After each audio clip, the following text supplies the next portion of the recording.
Welcome back to the This Week in Fantasy series. I'm your host, VenomousStare, taking a look at fantasy football through the interesting paradigm of my league, trying to contextualize the matchups and humanizing them through my friends and family who I've known for years and have been part of this league for years, which in many ways resembles a league that just has a lot of longevity and almost like a real sports league if you just look in terms of how the internet ages. And I have two guests today. One of them did exceptionally well last year in the regular season and just stole an incredibly important win last week. And the other person is also 1-3, but historically has an incredibly high win percentage. It's Spencer and Aaron. How are you guys doing? Let's hear from Spencer first. I'm doing pretty good. Was hoping to get a win last week, but because of the mediocrity of the Division of Death this year, at least from a record standpoint, I think I'm still in play very much so for the division. So hopefully I can edge over Ben this week. We'll see. Well, Aaron, how are you, buddy? We usually don't do two guests except on a big blowout episode, so I just want to hear your thoughts. It looked like you were really in a lot of trouble starting out 0-3, but you absolutely blew Spencer's doors off last week. And this is your chance, Aaron. You're both 1-3. I'm really setting you up for a punchline here, so let's hear it. Well, I had to take Spencer's win percentage and give him the old nice on this one. Just hit him with a good 1-2 right there. Didn't quite score as much as Seagouch did this week, but felt pretty good about this game.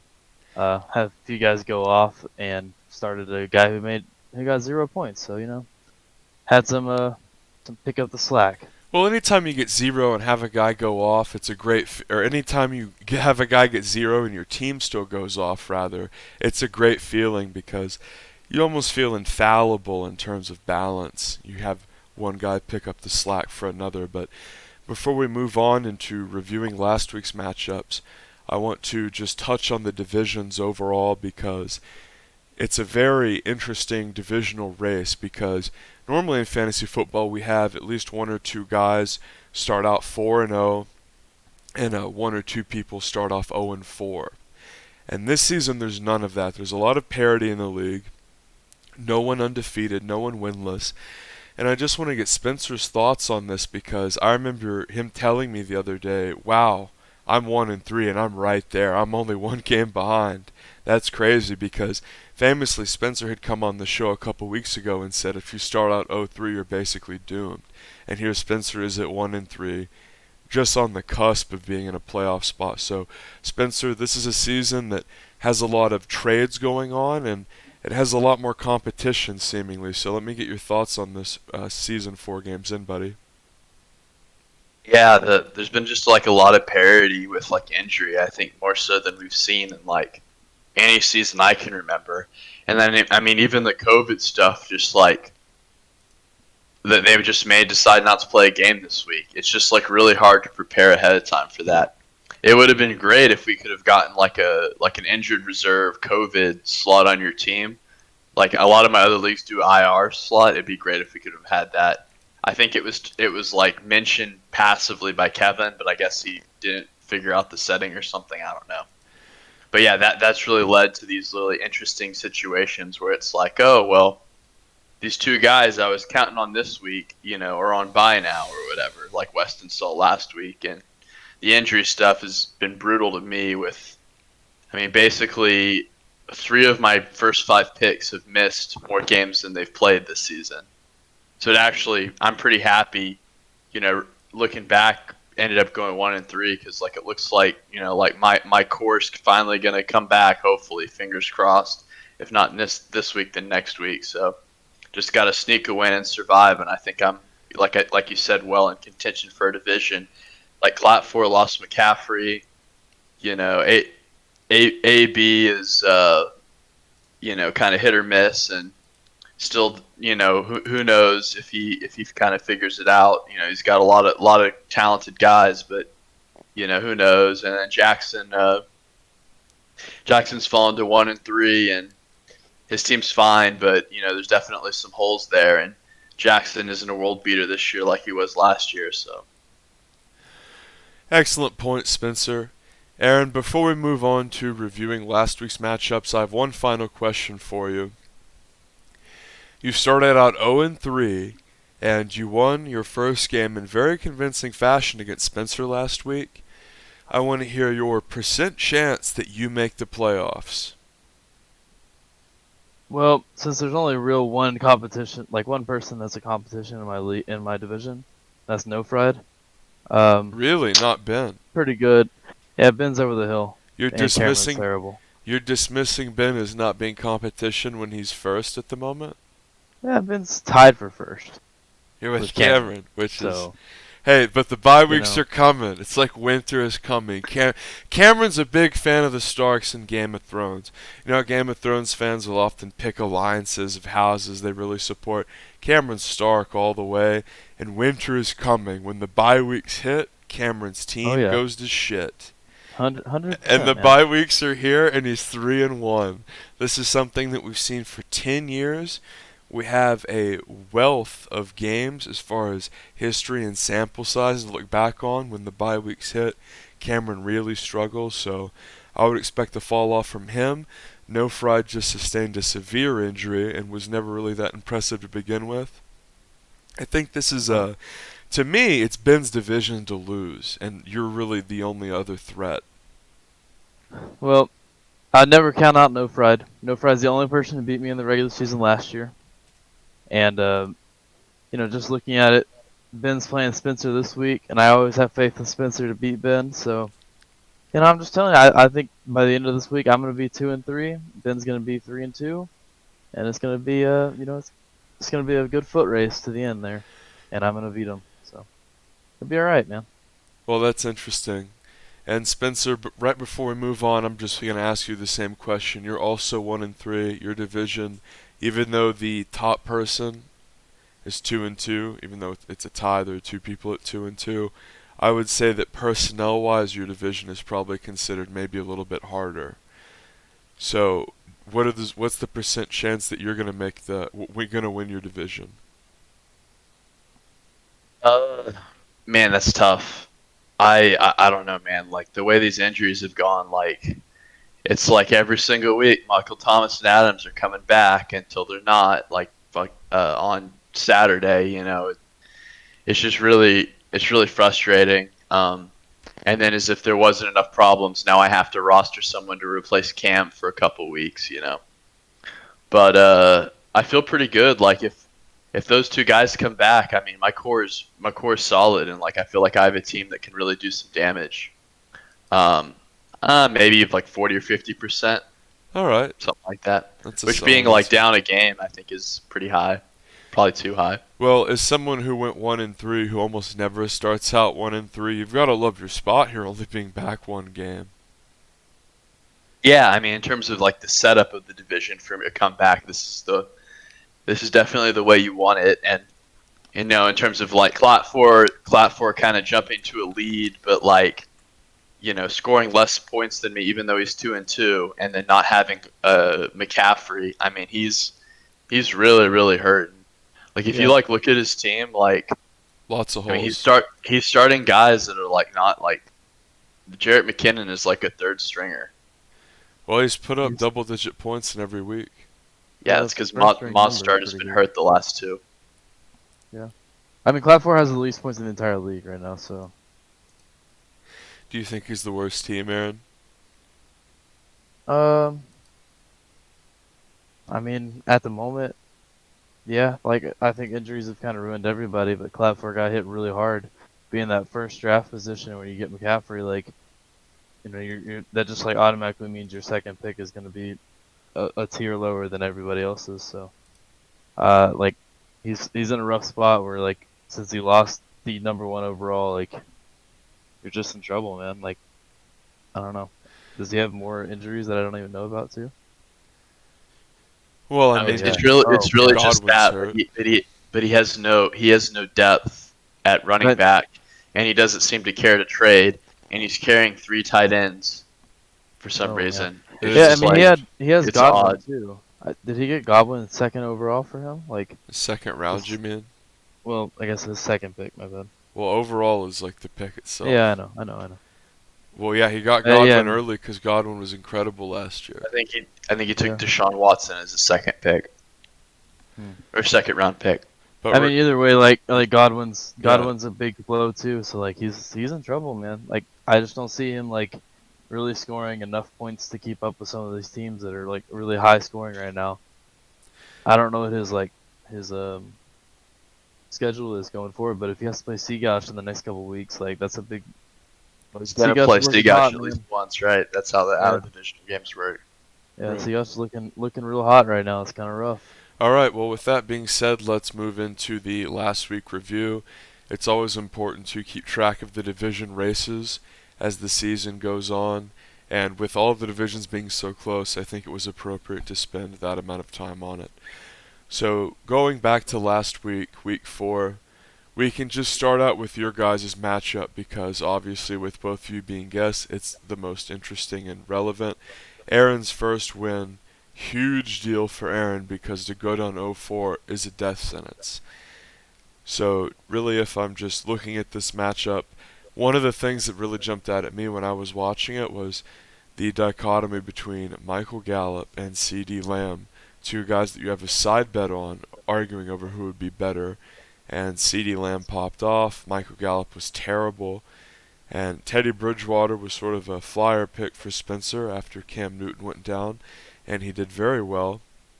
But other than that, Spencer's team came up flaccid, all single digits, and Aaron popped off for well over 100. So, what do you guys think about this browbeating? Yeah, I'm feeling pretty good about my bet with Spencer here. Up until last week, I was losing by a little bit, but I think CeeDee Lamb has had more consistent points than Michael Gallup. And like I've said before, I'm not a huge fan of Michael Gallup. So, Well, you know that Michael Gallup is the league's third player in air yards. You know what that means, Aaron? What does that he mean? goes down for the longest runs before he actually catches the ball. No, that means he's getting targeted down the field, and he's only really he had one that he was interfered on earlier this season, and he's only had one game where he's really broken off. But it's like a slot guy versus like a bomb guy. I mean, he can make up the difference really quickly. And like I mean, there's just so many weapons, and I don't believe that CeeDee Lamb is like the number 2, honestly. I just think like he's I've been telling you, man. lucky by game script. Like I've been telling you, man. CeeDee Lamb's a better receiver overall, though. He has better routes, better hands. We'll see. Michael Gallup. We'll see. It's a long season. Hey, you're right. We were we'll losing see. till last week. I'm not losing now, am I? Yeah, you're winning at 25% of the way through a bet. I guess we might as well pay it out now. Well, speaking about 25 way through the season, what do you guys think about the Dallas Cowboys offense? Because if you watch the first half of the Browns game and about half of the third quarter, that was just an absolutely repugnant display. And the Cowboys looked completely out of sync and awful. And once again, almost all of Dak Prescott's production was gotten in garbage time, and he was just filling up the stat sheet with absolutely meaningless yards. Like I mean, I've talked about it for a few times with some people, and I really think that Dak putting up all these stats is bad for the Cowboys long term because they're gonna have to pay him if they want to keep him. But like the Cowboys' offense in the first half looked terrible, so it's either like Kellen Moore is making some really good adjustments at halftime, or they're just like really not meshing at the beginning of the game. And I mean, I guess there was a bunch of fumbles, just some really terrible plays, and the defense is just not helping them at all. Well, the defense is terrible, and the thing that jumps out at me is the prevalence of the spread offense in the first half. This is a offense that in its prime, around 2016, was consistently running the ball out of the I formation and doing a lot of damage out of the play action. Dak Prescott is not really an accurate passer. He's not the sort of passer that is going to be able to spread defenses out and pick them apart like Drew Brees. He's a guy that really is better off of the bootleg and is a threat to be mobile. And the Cowboys offense is really a ground and pound type offense whenever it's working successfully. So We're getting a little bit of mic feedback from you, Spencer. Just move your mic away from your mouth a little bit, please. So, like, I mean, when you look at it now, though, the offensive line is not nearly as good as it used to be, and That's we just true. lost Tyron Smith, the left tackle. yeah, Tyron Smith. Like, I think now that they have to just scheme a little bit differently, and they have a really good receiving core. Even though I don't like Michael Gallup and I'm not the biggest Amari Cooper fan, like I think that that receiving core is still really strong. I think that they just have to figure out a different way to do things, and it's like the offense is putting up points, but like if you're only on the field for, if you don't have any time to rest between possessions, like it's really hard to do stuff, man. These teams are just scoring on the Cowboys all day because their defense is so bad. Well, they don't control the clock because Dak throws incompletions on unforced errors, throwing below and behind people. They don't run the ball enough because they're running out of the spread. If you look at last game, Zeke was getting more looks from passes than he was from runs. That's not what the Cowboys have done to maintain success, and I don't think the line being a little bit worse all of a sudden means you can't run the ball. You had the absolute best line in the league, and that wasn't enough to win you a Super Bowl. And the line has gotten a little bit worse, and Dak hasn't improved at all. This is a guy who, in his rookie year, threw almost no interceptions and was very accurate. And when you look at him this season, especially if you look at the Browns game in the third quarter and at the end of the second quarter, so many unforced errors on passes to the flats where there's not even a defender there, passes where you should hit 10 out of 10 times. Dak was inaccurate for no reason and committed unforced errors. And to me, as a guy that watches the Cowboys week after week, it's so vexing to see this guy not improve at all and still not be accurate really at all compared to other quarterbacks in the league.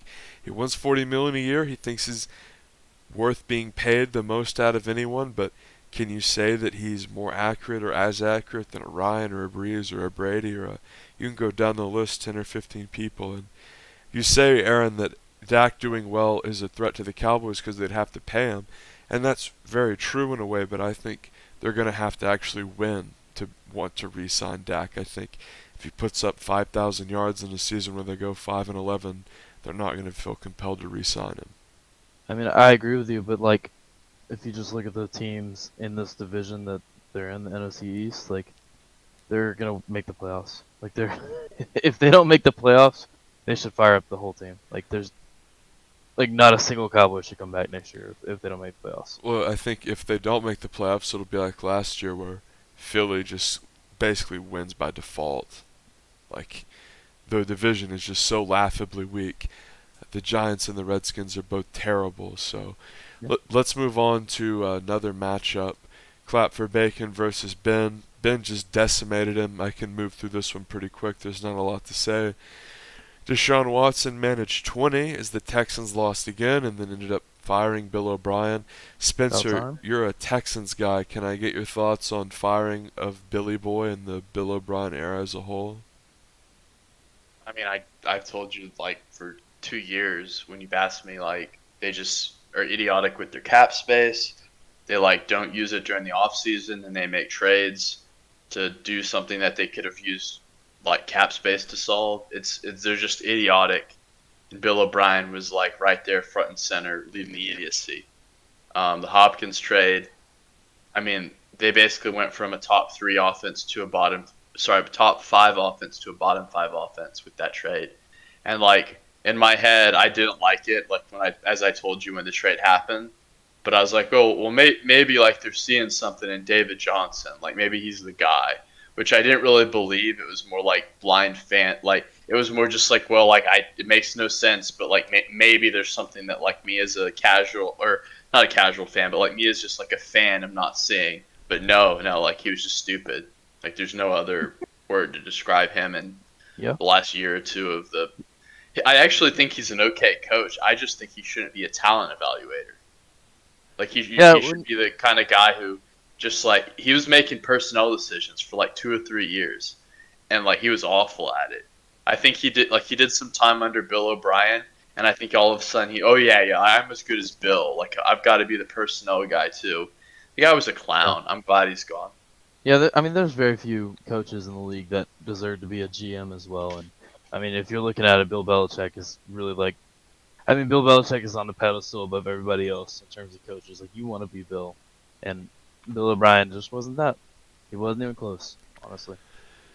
Very true. Hopefully the Texans can move on and get Deshaun Watson a coach that is worthy of him. But as far as fantasy goes in Clap 4, he pretty much got decimated across the board with almost no one putting up above 10.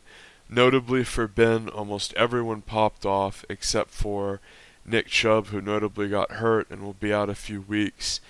Evans had a typical Evans week where for a while it looked like Evans was going to struggle to get his looks, but it looked like he's sort of coming back into his own at this point. Yeah, he was hurt too. Like, I mean, He was banged up. notably playing hurt. Every time he caught a ball, he was limping a little bit, and he still managed to catch a whole lot of balls and get some, lead those guys to a win.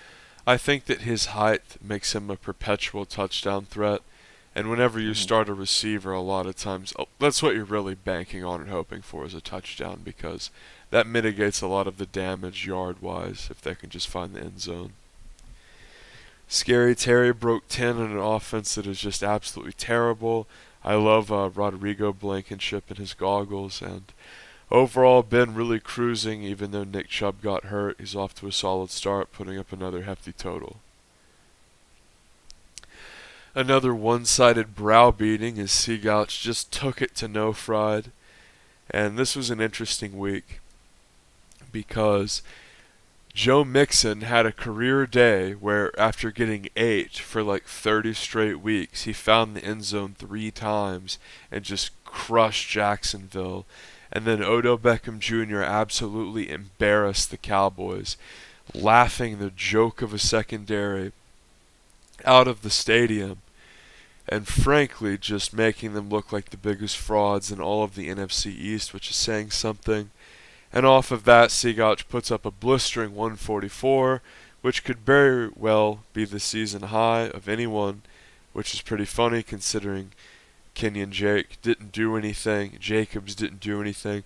Usually when a team puts up 144, a couple of guys really do pop off, but it's the team effort. And this was Like just 3 or 4 20s. this was just an insanity performance from 2 guys. And hilariously, both of them were packaged off in a trade to AB for a couple Chiefs. So there's really nothing to say about this game other than Eckler got hurt and No Fried is up shit creek. But what do you guys think about the trade, which was Odell Beckham Jr. and Joe Mixon for Tyreek Hill Aaron Rodgers and the Clyde Edwards-Helaire. Right, Rodgers and Clyde. Who do you think Well, wins? Who loses? I think so. Like, I think it's a better trade for Seagouch overall because I just if I'm an owner of Odell Beckham Jr., I don't want him. Like, you hate having Odell Beckham Jr. even if he does go off all year, and I can be wrong about it, but he was so hit or miss last year, mostly miss, and like he's just not a very consistent player anymore ever since he left the Giants a few years ago. And then Joe Mixon is kind of the same thing, but he's on the Bengals, and it's like you don't know if the Bengals are going to play a team that has any semblance of knowing what they're doing. Whereas like you have Aaron Rodgers and a Chiefs running back who are both going to get enough looks at all times to probably put up 20 a week, or at least 15. I think it's a consistency trade that Seagouch really needed. Since he has Amari Cooper, that's a good consistent output at wide receiver. But just looking at this week with Kenyon Drake doing nothing, Josh Jacobs kind of barely doing anything, I think it's a better consistency option for him. Yeah, I think that Austin got a little fleeced, honestly. I disagree about the he was convinced that I'm too concentrated in Chiefs. Well, because you're starting Sammy Watkins, who's like permanent boomer bust. Yep, whole career. He's probably gonna go off this week now that AB benched him. he really only had two weapons from the Chiefs, and like it's two of their best three, and I think it was kind of stupid. I think he convinced himself that in conjunction with the Rodgers thing. It's like, oh, like, well, I got to get something for Rodgers. I think he could have done like a one for Rodgers type trade with someone, and I think he would have been better off doing that. Than like, I just felt it was a little forced, and I don't think it really made him that much better as a team. Yeah. Like I think Joe Mixon is way more injury prone than Clyde Edwards-Helaire is. He's on a bad team. He went off last week, but he hadn't done much up to that point. His whole career. The Bengals, he's been a decent like high end RB2. Yeah, he's consistently average, but I mean he doesn't have pop off games hardly ever. Sure, but basically he's the kind of guy who I think for the Bengals the game script's not going to favor him a lot. Where if like the Bengals fall behind, he gets some passing work, but he isn't like a McCaffrey guy. So when the Bengals fall behind, he's going to get less work, which is what we kind of saw the first couple of weeks. They kind of fell behind in games and like had to play from behind, and he's just not going to get as much looks in those game scripts. And so I think that's a clear downgrade from CEH. And then I don't think Odell Beckham is better than his other options. Like Juju's a plug and play guy, and he had Juju, he had Hill. It's like are you gonna flex him? Like why? I mean, you have other flex options that like are viable. Like, or you could have like think of this. You could have just traded Rodgers for a viable flex option. You know what I mean? Like, yeah. It just doesn't make a lot of sense to me that like there's other trades or variations I think he could have done that would have been better and made his team better, but it is what it is, and I think it helps Seagouch because I think he got a clear upgrade at both running back and quarterback, for basically just depth, which is obviously really nice for him, but yeah, I mean, it is what it is. I think that Christian clearly won the trade. Two things that stick out to me are this. AB came off of a pretty tough loss against me, and he was probably feeling kind of rattled because a lot of times you can feel bad after a big rivalry game loss and you were expecting a lot when you're rolling with a lot of the same guys on a big night and that team loses. AB was a heavy Chiefs drafter, but Spencer brought up a great point where it's like, yeah, but you have the top receiver and the top running back who doesn't really split time.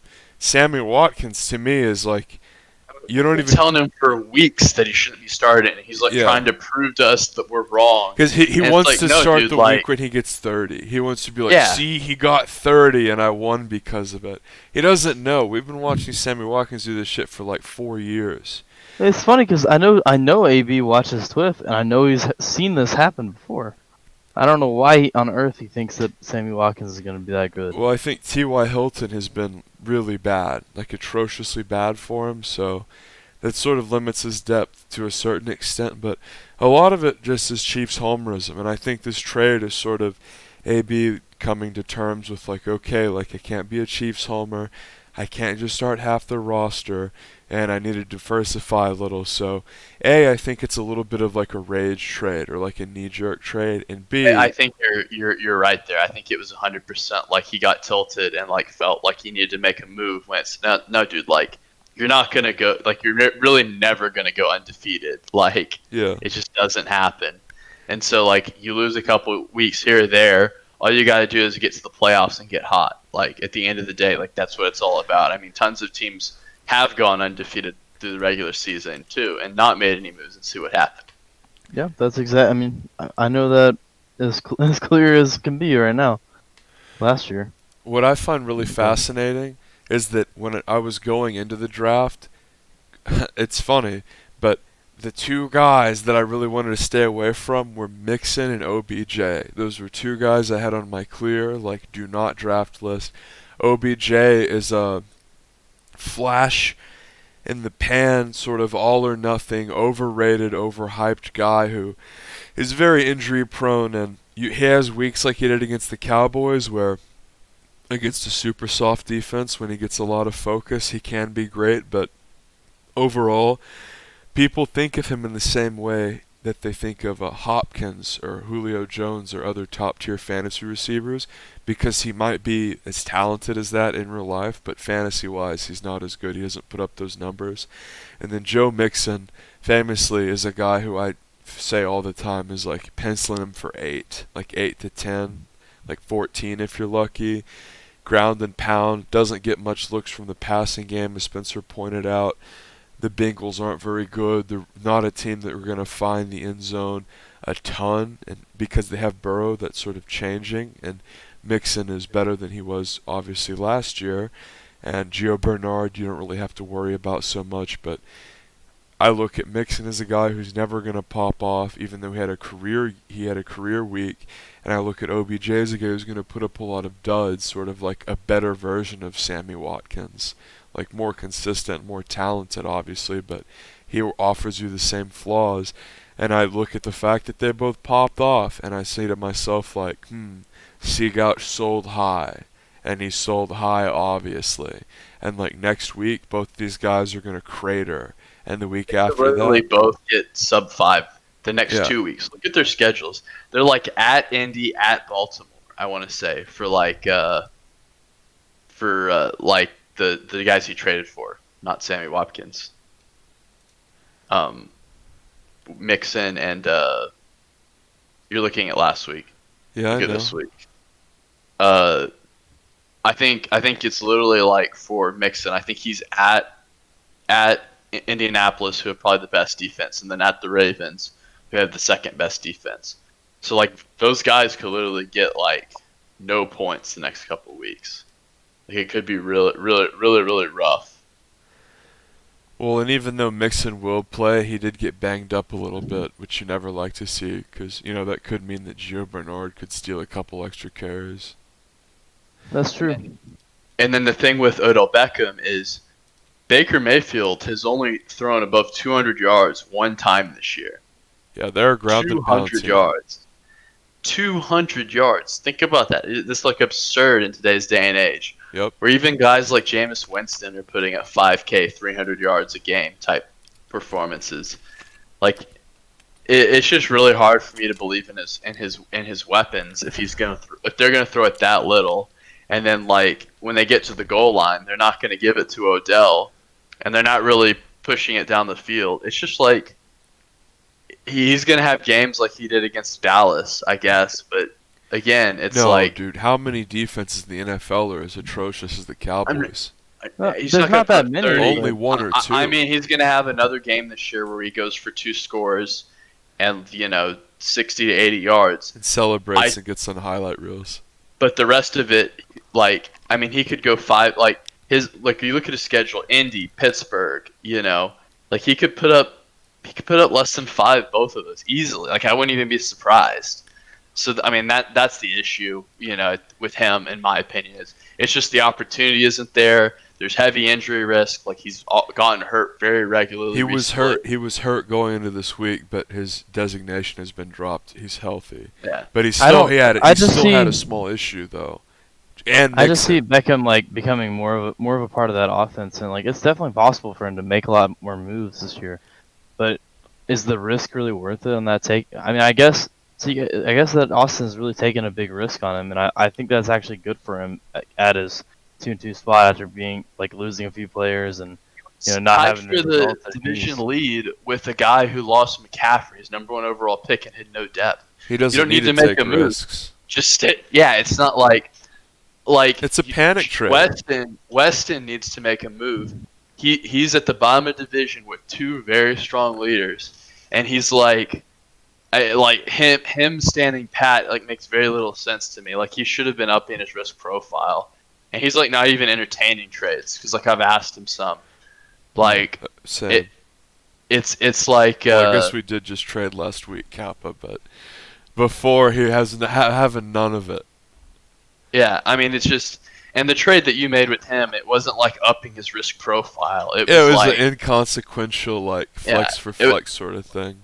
yeah, and it's just like, it's just weird to me that like I would be making like crazy moves to someone who's deep to like get a guy who's like I don't know, like I would be really going crazy. Like if I were to lose like next week and I'm like 2 games back, like I would start to really start thinking about making some crazy moves. Agreed.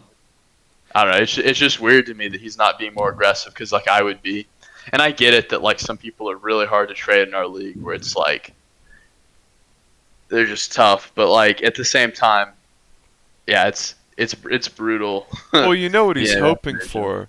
He's hoping for Derrick Henry to perform up to his last season's standard and for Julio to come back and drop 17, 18 a week, and maybe for McCaffrey to have a complication or his injury's more severe than he thought and be able to milk Mike Davis. Like, I feel like he's sort of holding the line mentally right now for Julio to come back, as though it'll all be okay once Julio comes back. Meanwhile, Allen Robinson is on an offense that you don't want any part of as far as starting receiver-wise in fantasy, because you got Mitch Trubisky, Nick Foles, neither particularly effective. Like, Robinson to me is very hit or miss, not a guy you can really rely on. Yep. Let's keep moving. I don't want this to be too long. Alrighty. Yeah, So we're already like 40 minutes in. Let's go faster.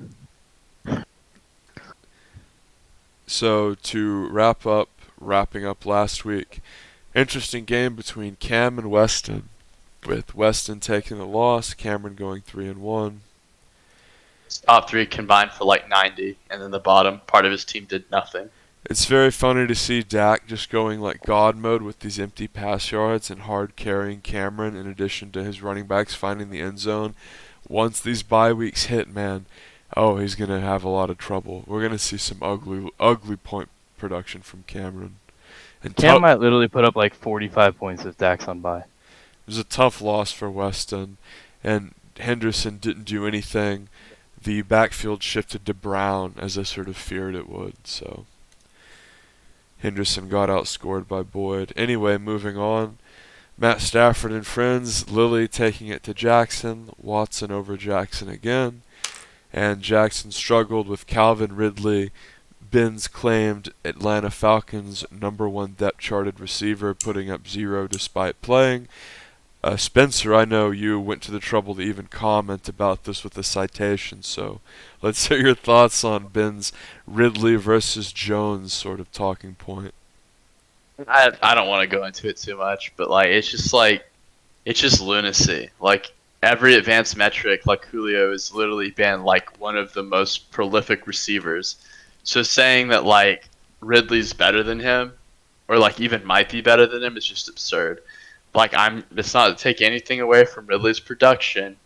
Like it's gonna be fine. It's kind of like the Juju thing, but like it's just crazy to me to think that like to even like say that Ridley's a better player than Julio. It's just so dumb. It doesn't even need words. Alrighty. So the key takeaways from this game: Todd Gurley punched it in twice. Stephon Diggs looks very good with his new offense. I think that the addition of him has really helped jumpstart Allen into we could really consider elite quarterback, certainly fantasy-wise. And having someone other than Cole Beasley to throw to is obviously a huge asset. Lilly looking decent here at 2-2 and putting up over 100. And then finally we have me taking down Austin. This was a very interesting game for a couple reasons. If you watch the Cowboy game, Zeke Elliott had plays, and we're getting a little more mic feedback from you, Spence. Zeke had a couple plays where he got flipped around the goal line and he was going to get a touchdown, but he sort of got screwed out of it and didn't get the points. Kareem Hunt was banged up, and even though the Browns were just embarrassing the Cowboys, running all over them, Kareem didn't get that many touches. And George Kittle was really the carry of my team. With no one else really healthy on his offense, he popped off. Ronald Jones continued to get over 10. Even when Fournette's healthy, he is the bell horse back. And the running back of the Chargers got hurt. That's Austin Eckler, isn't it, guys? Yes. Just making sure. So Keenan Allen's going to be getting a lot more targets. The same goes for DeAndre Hopkins because Kenyon Drake got hurt. Overall, even though I put up 108 and got the W, it could have been a lot worse for AB. Do you Yeah, guys sure. want to just chip anything in before we move on? No, not really. I think Spencer's still trying to figure out his mic. Alright, Spencer, just consider that you might be moving like the sensitivity knob the wrong way to the point where we can't hear you at all. Alright, moving on to week 5. We will start with my matchup versus Jackson. And Drew Brees is taking on Lamar Jackson as far as the quarterbacks go. But Aaron, what are your sort of keys to victory here for Jackson, who is already facing off against a flex that put up a dozen? So he has Lamar Jackson, who's apparently battling some injury here. He'll Injury and illness, what it says. he'll play, but So, he might be, a little bit worse. well, he has Matt Ryan too, so I'm not really concerned about Jackson's quarterback spot here. The Chargers' defense is really good this year. It's hard to say that Drew Brees will outperform either Ryan or Jackson. Looks like what really needs to happen though is Chris Carson needs to have a really good game, because if the Cowboys have any semblance of hope, they're gonna run all over New York. Yeah. And Zeke should have like a 30-point day. I mean, and just looking at it here, Jackson needs some production out of Calvin Ridley, a lot of production out of his running backs, and pretty decent out of the bottom four to put up a chance against you guys. I don't know anything about this Kelly guy, but he's up against the Saints defense, and that's not a good matchup for anybody. What was that, I mean, Spencer? he's starting, yeah, but He's the starter without Austin Eckler out. Yeah. he's starting, but like you have Justin Herbert with the ball. They're going against New Orleans, who has a good defense. Like it's just hard to. It's hard I mean, to I'm say. just saying, like, he's not like a random flex dart throw. Like, he's gonna No, I probably know. get 10 to 15 touches. Yeah. That being said, I have to favor Wiley because, I mean, he's starting Ronald Jones, who he really just wants like 5 to 8 out of in his flex, and he already got 12. And basically everyone else is like looking pretty good. Like they're in really good volume situations with Hunt getting the load with Chubb out, and pretty much everyone else just looking like high volume guys. I gotta favor you over. Yeah, the only place I see you Jackson. maybe not doing as well as is in the quarterback position. Like really everywhere else is kind of like probably crushed him here. Michael Thomas is coming back, so that's probably gonna help Brees some. Love to hear that. And if you just do a quick rundown of my team, all of these guys are primed to have big weeks. Drew Brees playing the pathetic Chargers just with Thomas coming back, like Spence said. Zeke Elliott was not a big part of the game plan last week where the offense looked inept. I think they will retool, and I really expect Zeke to get the rock a lot. Look in the first drive for Zeke to at least to get 3 touches and a rushing touchdown. I really think that he'll be a huge focus of the offense, and they're playing the inept Giants, who just can't stop anyone and can't score for shit either. Yep. And Kareem Hunt has Nick Chubb injured and doesn't even carry an injury designation. The injury didn't seem to hamper him at all against the Cowboys. He has increased in value after last week. Talked about how the running back injuries for the Chargers and the Cardinals helped both of my receivers. Kittle was electric, and he's playing soft-ass Miami. Cardinals are playing the JETS jokes, coolest Adam Gase. High-scoring game for Baltimore. They're going to be playing Cincy. And I just don't see how I don't win this, and I think I'll pop off for 108 plus. I think this is a big week for me. I don't even think this is an interesting game, honestly. Like you should crush Jackson so badly, it shouldn't even be. I don't know about that. Like Jackson has some guys, but like the big thing for me is Jimmy Garoppolo's coming back, and even though Kittle performs with backups, I think historically he's been way more productive with Garoppolo in the line. Very true. And I think we can agree that Garoppolo's more talented than Mullins, and then I don't know who the other guy is, but whoever they were starting. So there's just going to be more yards, more touchdowns. The ball's going to move better, so I think that's good for Kittle, who already popped off last week with primarily backups. So you got to love it. Love it. let's move on. We got AB versus Lily. This is a bout between two 2-2 teams that badly need victories. Neither one of these teams want to go down 2-3. So Kyler Murray, Russell Wilson. I think Kyler Murray will pop off. The Cardinals weren't great last week, a little bit disappointing, but I really think he's going to just pop off against the Jets. And Joe Mixon, I think he's just going to take a dump in Austin's mouth. He's just going to bid it against Baltimore's defense, banged up. He's just going to get a big steaming pile of disappointment. And I think the same will go with OBJ, even though he's playing Indy.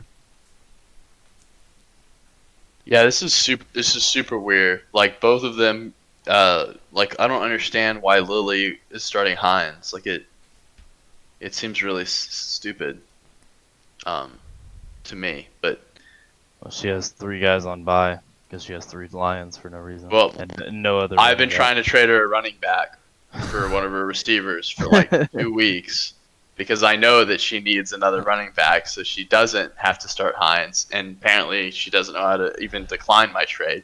But I mean, she sets her lineup, so like she's got to be looking at it. yeah, I don't know. I guess she's gonna roll with Peterson when he's back from bye. Who knows, man? He's good. I mean, he's been doing pretty well. So Okay, let's not go crazy. He's doing well for a backup. He's a running back in the NFL For the who Lions. plays for the Lions. Yeah. That's all I could say. I don't know about this good stuff that you're throwing around, Darren. Ceiling But 10. But at the same time, like Kyler Murray, I think is in a really good spot to be productive, and Robinson is in a good spot to be productive, and Hill, I think that game kind of will shoot out a little bit. So those guys could put up some serious points. The question is like, how is it enough points to beat Lily? And that's real tough. I think this is real close, but I think I'm gonna edge. Lily slightly. Okay. What do you think there, Rampy Boy? So I think basically, the top 4 is minus Hines is a really good start for Lily here. Like Russell Wilson's always going to put up points. He's going to be the MVP this year. Todd Gurley should have a pretty good day against Carolina. Stephon Diggs is a really good receiver who I really wanted during the draft. Justin Jefferson's going to have a couple good catches against that kind of banged up Seattle defense. They've been allowing some points to receivers quite a bit.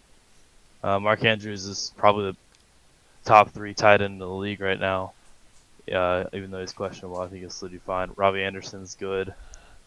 And I think the Patriots defense is better than the Jaguars. I think Lily wins here.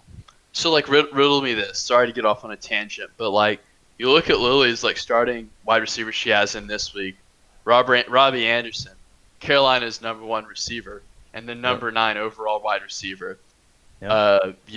Jefferson, who's like a solid, like been producing kind of since they've incorporated him into their offense. Diggs, look at his bench. Crowder, who's just been a target monster when he's in. I mean, he gets so many targets. He's been super productive when he's playing. Yeah, Fuller, last time. Galladay. I mean, dude, like she has 6 like wide receiver 2 or higher players. Oh, I would love to make a trade. Why would she not trade? This is a stereotypical needs to make a trade team. Because even if like okay, is she just gonna play Hines on bye? I mean, she's gonna get Gurley on bye eventually. Like people are gonna get hurt. Like why would you not move? Like you're not like 2 of these wide receivers you will never play. Yeah. Lily has a solid team. If she makes a couple trades, she could be a really strong contender this year. Like she should be trying to trade me. I have 4 running backs. Like I could definitely do with a new wide receiver. Like she should be looking for it. Or Gouch.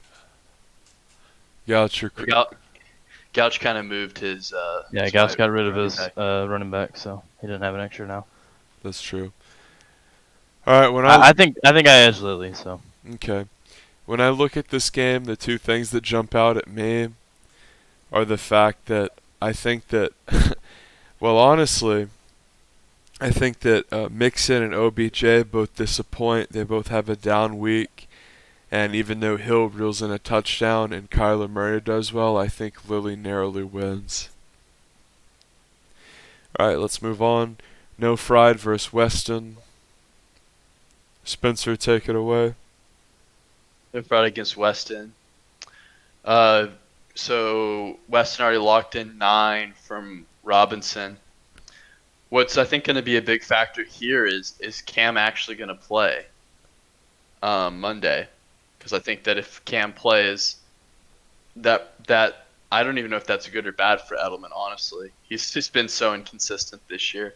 I want to say it's good because the backups look real and confident to me, Hoyer and Stenton. But yeah, I guess I'd probably be pretty happy with 9 from Graham locked in versus 9 against Robinson. Man, this is tough. I guess I have to edge No Fried here. I think that even though Mike Davis and Henry are in pretty like Henry's in a tough matchup and just hasn't really been the Henry of last year. Actually, he has been better than I thought he had been. So maybe yeah. I still have to edge. I think I still have to edge No Fried though. Like his team I just feels more complete, and even though his backs are a little weaker, I think that he can sneak out just enough competency from his backs. And, I think that the quarterback is kind of where he wins this. I think, he wins by like 5 to 10 points. And his wide receivers are all like really solid top end guys. Rampy? Yeah, I think that just looking at it here, I think that No Fry is going to take the win here. Weston's team it's got some real high profile names, but they're really just not putting up as much as he can here, or as much as he would like for them to. When he's already locked in 15 with a wide receiver and defense, it's not looking like it's a good start. Considering like if you get a 10-point tight end going on, I know he has Travis Kelce, but who knows how that's going to go out. I haven't really been watching Kelce very much, but has he been doing too much? He's the number 1 overall tight end, so yeah. Yeah, I mean, but I don't think he's gonna pop off for 20 or anything to save him here. He could, easily could, but I mean, he definitely could. I don't think it matters.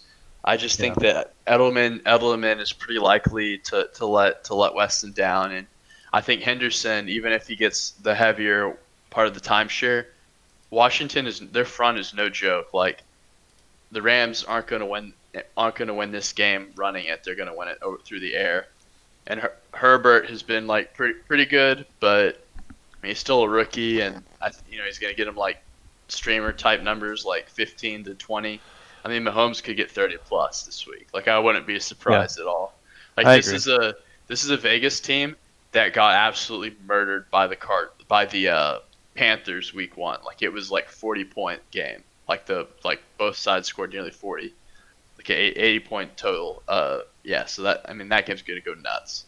And then didn't they play bad last week too? What's up? Didn't the Raiders play bad last week too? Yeah, I honestly don't remember. But basically, and with his running backs, like you don't think of Gaskin and White as productive, but what you have to remember is like what White has like actually been like not good, but like competent when he's been in. And he's getting like 10 to 15 touches. And they're going to have to lean on him a lot more, I think, potentially if Cam's out. So I think he could be viable. And then Gaskins, I think, is good for like 5 to 10. But I just think the bottom half of his lineup is just going to beat Weston's. And that's going to overcome any deficiencies in the running back slot, basically. I think No Fried. Yeah, I agree. I think that No Fried is going to lose, and let me tell you why. I think because Eckler went down, Hebert is going to go crazy with Allen, and they're going to air it out more. Mike Davis has been good, and I think that Carolina will have a good day against Atlanta. Usually those are pretty high-scoring games. I expect Derrick Henry to find the end zone this week, and even though Edelman is likely to be disappointing, Kelce is going to have a good week, and Henderson has a weak matchup where they're going to get ahead and run a lot. So I actually like Weston in this matchup. Yeah, I just think that I think no fries receivers go for 50 this week between the three of them. And I think that's what wins it for him. But. Alrighty. Moving on to Christian versus Cameron. In many ways, this could be considered the matchup of the week. These are two division-leading teams at 3-1. And narrative-wise, if you look at this game for Cameron, and he's more likely to watch The Notebook than this part of the TWIF video, but he's at a point in his season where it always goes to shit. Everyone knows it always goes to shit. Everyone knows why it goes to shit, because he has to start making more decisions and it gets harder. And to me, this is sort of a make or break game because Seagouch is trying to keep pace with me, who he's tied with. I'm coming off a Super Bowl. All of my guys are looking good, and it looks like I'm poised to win this week. So Christian needs this win, Cameron needs this win, and Dak is again going to pop off. I really think Dak is going to have a huge game, and interestingly, Daniel Jones is going to get the start here in a mirror match. Actually, well, I guess Rodgers is on bye, so it will be Daniel Jones. I think this is going to interestingly be one of those 25 each type games. So I think that I think just looking at it across the board here, I think Daniel Jones has the weaker matchup, and they're going to be playing from behind. I think Dallas will get ahead against the Giants, and if they don't, probably won't watch football anymore. Well, even if they don't, they don't have Saquon, so they'll still pass. Yeah. And then Josh Jacobs, I just looked at the Raiders. They lost 2 bad games, one to New England and then one to Buffalo, and they have to play Kansas City this week. That's rough. That's real rough, and I just don't see him or Darren Waller doing that well. But Clyde Edwards-Helaire is playing against Las Vegas. Hold on. Why wouldn't Waller do well in a game they're playing from behind? Well, I mean, he didn't do well against the 2 games that they did play from behind. Like, he only put up 0.9 in the loss to New England and 6.8 against Buffalo when they were losing. So just past couple weeks he hasn't been doing well. I mean, he got hurt against New England, I'm pretty sure. I'm not positive, but it does say that he had a knee thing going into the game. To me, the game script in Kansas City is good for Waller, but bad for Jacobs because he doesn't get as much passing work. I don't know. I don't know. I think that this might be a Cameron win here. I know. I think we see the Cowboys finally run it with Zeke. I just don't think they need to pass it as much as they have in the last couple matchups. I think that Daniel Jones is just really incompetent. And if you look at how many points the Giants are putting up, dude, their highest point output 16 in 60 years. Terrible. I just don't really see this game shooting out. It's actually a big stand I'm taking on some of my other stuff because it's everyone thinks that because the other Cowboys games are shut out that this one will be. But I mean, if the Cowboys get up by a score, 10 points, why wouldn't they just give it to Zeke 25 times and not let their defense get torched? Which I don't even know if Daniel Jones is bad. He's really bad. Yeah, he's less bad than the Cowboys secondary, dude. I think Jones will put up 17 this week. That's my number for him. Battle of the bads here. I like it. And then Gordon is at New England. Their defense is no joke, and he's their best weapon for Denver. So I think they try to shut him down.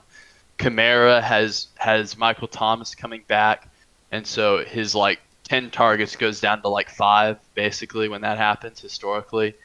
And then there's really no one else who's that good. I guess DJ Moore against Atlanta is a decent matchup, but really no one else is oh, that guy's going to go nuts. Everyone else is kind of meh. I think Higbee could do well versus Washington. Yeah, he's just been really inconsistent, very boomer bust and not really getting a ton of work. Very tight end. Yeah. So I got to edge. I guess I got to edge Christian here. Just I think the 13 from his kicker already locked in. So Colts defense, they're the best defense in the league.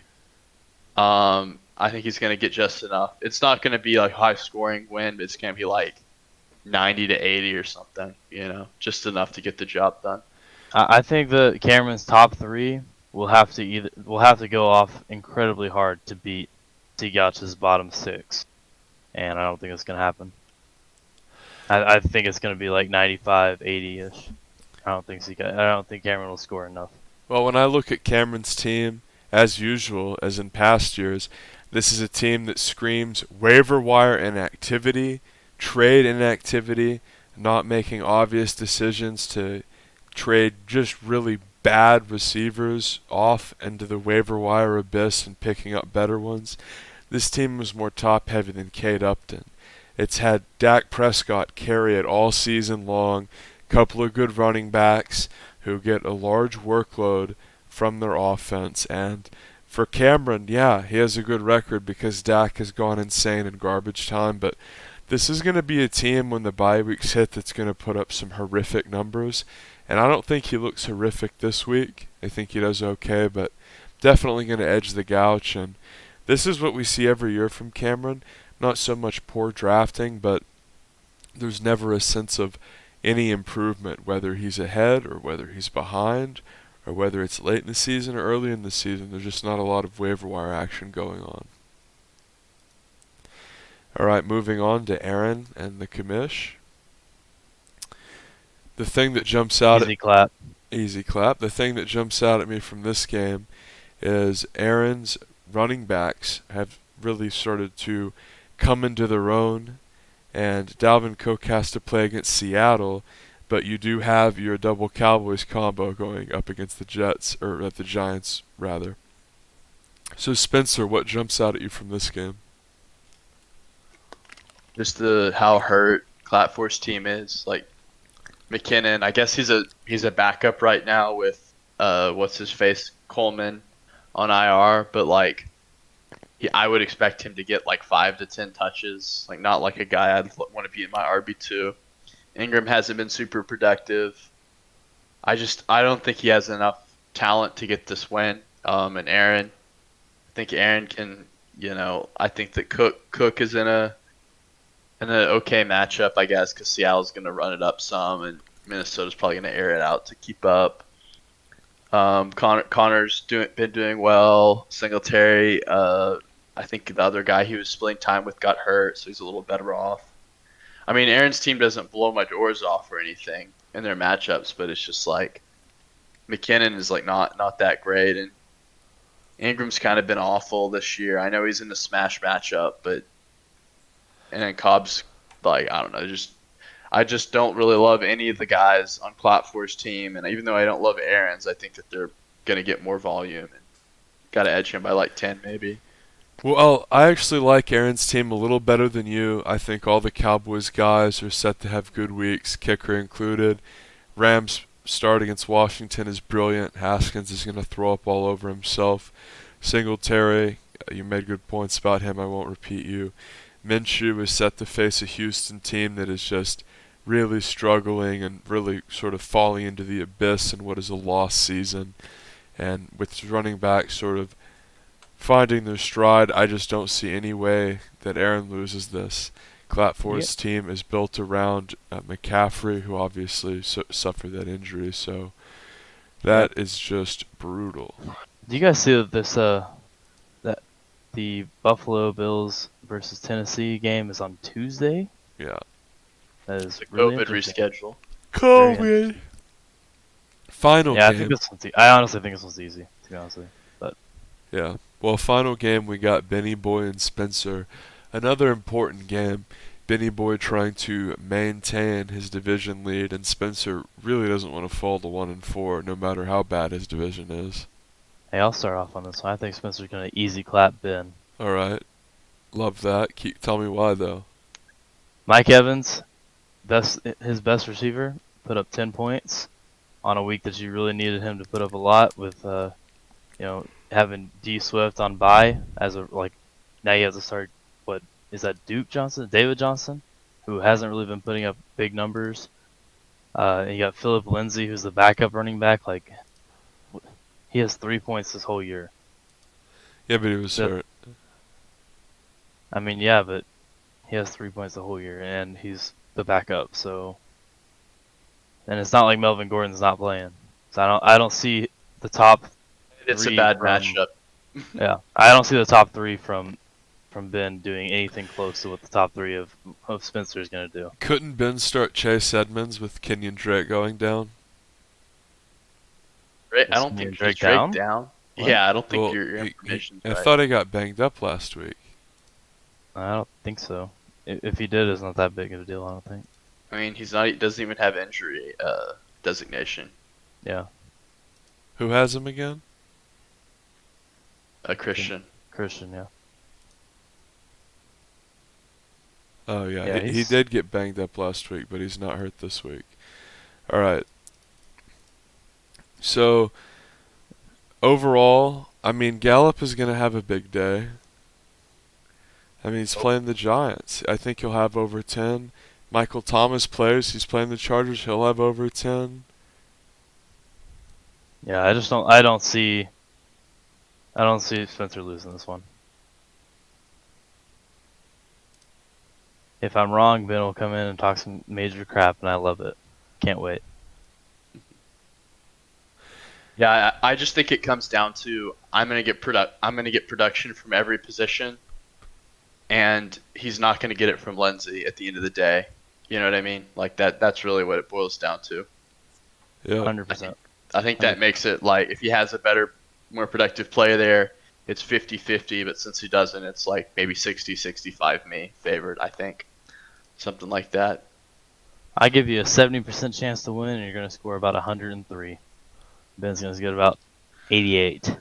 That would be wonderful. It's going to be interesting though, because he's got Josh Allen going Tuesday, so it's going to be one of those situations where I could be up by like 30 and really get a sweat going. Oh, I I had love to it. sweat a little bit there. Those are the worst feelings. Anyway, it's just like, Oh yeah. then they feel so good when it comes in. Well, so since we've gone through week 5 now, do you guys want to talk about some of these name changes we got going on here? Well, first of all, I want to give Spencer the edge. I think his receivers will lead him to victory. But we do have a couple of Facebook status name changers. And my division's had the same names pretty much all season except for Christian, who is just changing his ID by the week based on which quarterback does well. I Now think he's only changed it once. Armed Roger, yeah, but he's been teasing changing it every freaking week. That's his fair. wins Yeah, gets like it's 15.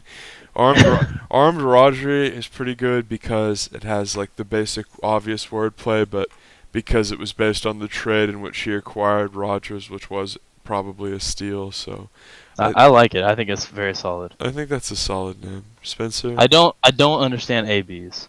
I wish he would have. I wish he would have kept it as Wentz and just left Wentz as his backup all year as a B. I think that would have been better. That wouldn't have been bad too. It was like when I like it was like that year that my team name was Jay Cutler's breakout Breakout season, Yes. and I had Jay Cutler as my backup sporadically the whole year. 2016. Like I would like strategically pick up and drop him like as I needed the roster spot, but it was like a funny bit. At least I thought it was fun. Oh, I love it. You're like the Bobby Brown.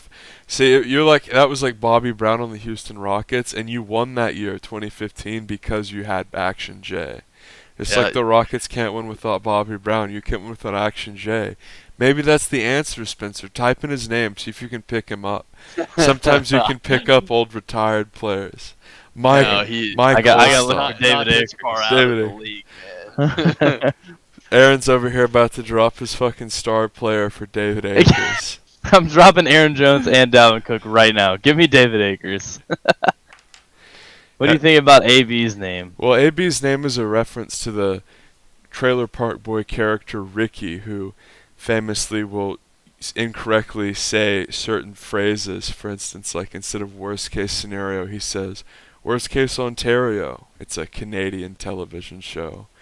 But as far as AB's bouncing between IDs, I actually like this one because it's sort of funny and it is in reference to a show that he likes a lot and like a ridiculous, goofy character. I mean, if you don't get the show, it's sort of just like hard to. Yeah, I don't know. I've seen the show and like I didn't really get it, and like I was familiar with the bit from the show. I didn't get it. All right. So- Well, the last one, Aaron. Finally, you changed off of Martzy Boy. I guess were you just tired of losing? Well, I have been called the tradition of losing at one point, and record-breaking suck. So I think it's time for something beautiful, and just got to put the picture of Minshew up there. Who's going to carry my team all year? Well, he And better. just roll with it. Well, you know what, Aaron? He better because I'm sick and tired of people making gimmick names, basing their entire team identity around a shitty player, and then wanting to like jump ship after 3 weeks. Lily is the gold standard on how to do the gimmick name. She's been Matt Stafford and friends for 4 years, and she gets Stafford every year and dutifully benches him while the Lions get the Lions get firing squad year after You're year. not wrong, and she always has Matt Stafford. And It is always- She has, exactly Does she she have a deserves crush a on him or fucking round of something? applause. Like I've never really understood it. I- Like, she's I like don't. a I don't Lions really fan. get the joke. She might. either, I don't but know. Maybe Like- she's just committed to the name, man. I don't know. Maybe she's just better than all of us, really. Matt Stafford is from Like- Dallas, so maybe that has something to do with it. But I'm not I don't sure. know, man. honestly. She deserves a round of applause for that, though. We need to. She's been At committed. some point, there will be a TWIF Lily episode, and it will be great. That Want it sounds bad, amazing. so That sounds amazing. bad. I want it. After she destroys Austin this week, I want it. Man, like the Lily TWIF episode would be incredible. So, do y'all want to give any closing thoughts? No, man. I think that's perfect right there. Yep. I think we're good to go. All right, rate, comment, sub, easy.